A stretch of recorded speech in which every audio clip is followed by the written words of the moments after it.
था, तलवार से काट दी थी गर्दन। गौराबाद शाहपुर थाना क्षेत्र का मामला बताया जा रहा है। तो बता दें आपको कि जौनपुर में ताइक्वांडो खिलाड़ी हत्याकांड के मामले में खुलासा कर दिया है पुलिस ने। बता दें कि यूपी पुलिस के दरोगा ने ही इस मामले में साजिश रची थी। पिता और भाई के साथ मिलकर प्लान बनाया था, तलवार से गर्दन काट दी थी ताइक्वांडो खिलाड़ी की। तो बता दें कि गौराबाद शाहपुर थाना क्षेत्र का मामला है। ये पूरा जमीन का विवाद था और ये विवाद जिसमें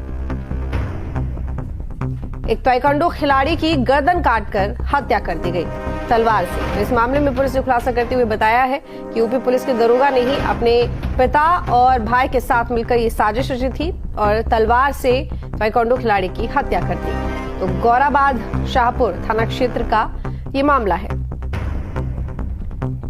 तो यूपी पुलिस के दरोगा ने ही साजिश रची थी। बता दें कि शुरुआत से ही एक दरोगा का नाम इस हत्याकांड में सामने आ रहा था। अब ये जानकारी मिली है कि पिता और भाई के साथ मिलकर यूपी पुलिस के दरोगा ने ही ये साजिश रची थी, प्लान बनाया था और ये पूरा विवाद एक जमीन से जुड़ा हुआ था। काफी समय से रंजिश चल रही थी, जिसके बाद आरोपियों ने ताइक्वांडो खिलाड़ी की गर्दन काटकर सरेआम हत्या कर दी। तो पुलिस तभी से मामले को लेकर जांच कर रही है। हालांकि आपको बता दें कि इस मामले में मुख्य आरोपी की गिरफ्तारी भी हुई है।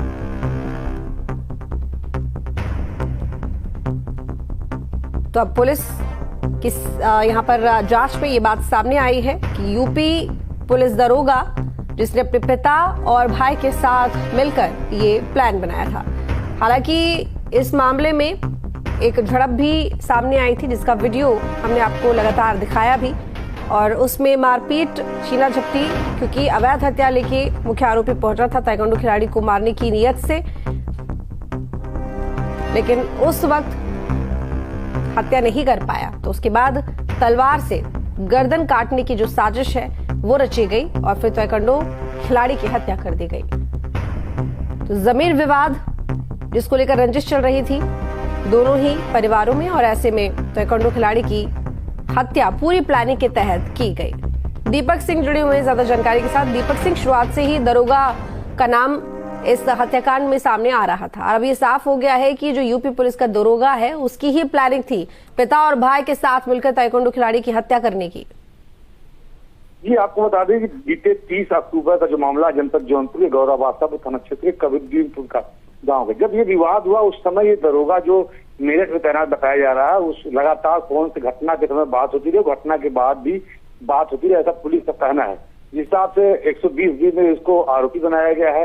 घटना का जो मामला है जिसमें ये पूरी तरफ से जो अपने भाई, जो छोटा भाई है, उसको कोशिश करना मार के लिए जिस तरह से ये फोन पे लगातार बात करता रहा, उस तरह से पुलिस ने इसको मेरठ से गिरफ्तार किया और कल इसको जेल भेज दिया। कुल इस मामले में अभी तक कुल 3 की गिरफ्तारी है, पिता और 2 बेटों की गिरफ्तारी है। फिलहाल इस घटना जहां ताइक्वांडो खिलाड़ी अनुराग यादव छोटू की मौत के बाद पूरे इलाके में सनसनी मच गई थी, उस तरह से पुलिस ने 3 दिनों को 3 लोगों को गिरफ्तार किया। कहीं न कहीं जौनपुर पुलिस अब राहत की सांस ले रही। जिस तरह से घटना थी, यूपी पुलिस के लिए पूरी तरह से चैलेंज बना हुआ था और ऐसे में एसपी जौनपुर डॉक्टर अजय पाल शर्मा ने टीम गठित कर आरोपियों को 3 दिन के भीतर गिरफ्तार कर लिया है। जी, और अब क्योंकि 3 आरोपी थे, 3 या 4 इस मामले में, क्या सभी की गिरफ्तारी हो गई है? जो अभी तक तीनों मामले जो लिखित तारीख दी गई थी मृतक के परिजनों द्वारा, वो तीनों गिरफ्तार कर लिए गए, जिसमें 2 पुत्र और एक पिता। जो रमेश यादव जो यूपी पुलिस में मेरठ का दरोगा बताया जा रहा है, उसकी गिरफ्तारी हो चुकी है और लालजीत यादव की गिरफ्तारी हो चुकी है। इस समय कुल 3 की गिरफ्तारी हो चुकी है और सभी जो आरोपी, जो परिजनों ने जो तहरीर दी, जो आधार, जो तीनों आरोपी थे, तीनों की गिरफ्तारी जौनपुर पुलिस ने कर रखी। जी, ठीक है। ये जो बात सामने आई है कि यूपी पुलिस दरोगा ने ही इस मामले की प्लानिंग की थी, क्योंकि देखिए इससे पहले एक झड़प का वीडियो भी सामने आया था जिसमें मुख्य आरोपी तमंचा लेकर पहुंचा था ताइक्वांडो खिलाड़ी की हत्या करने के लिए और उसमें देखा गया था कि दोनों के बीच में छीना झपटी हुई, झड़प हुई, उसके बाद ये तलवार से काटकर हत्या कर दी गई। अब ये 2 बातें हैं, एक मामला पहले का हुआ और उसके बाद फिर ये जब हत्या की गई। तो इस मामले में क्योंकि प्लानिंग दरोगा की अगर शामिल होने की बात है तो क्या वो पहले से थी या 40 सालों से विवाद चल रहा था, दोनों पड़ोसी हैं और आबादी की जमीन को लेकर लगातार विवाद चला। जिस दिन घटना हुई उस दिन भी बार बार जो रमेश यादव मेरठ के मवाना थाना में तैनात है, वो बार बार फोन पे बात करता रहा, ललकारता रहा और घटना के बाद भी इससे लगातार फोन पे बात होती रही।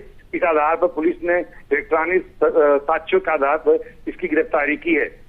और बात करें तो पूरा मामला इसमें राजस्व टीम का बताया जाए, जिसमें 40 साल जमीनी विवाद को लेकर इस तरह की घटना, दुसाहसिक घटना को अंजाम दिया। इसका एक सीसीटीवी विजुअल भी सामने आया, जिसमें पहले आरोपी असलहे से वार करता है, जब असलहा से फायर नहीं होता उसके बाद वो घर से लाकर तलवार से अनुराग की हत्या कर देता है, और उसके बाद 100 को घसीटने की बात सामने आई है। जी चलिए ठीक है, बहुत शुक्रिया आपका तमाम जानकारी के लिए दीपक।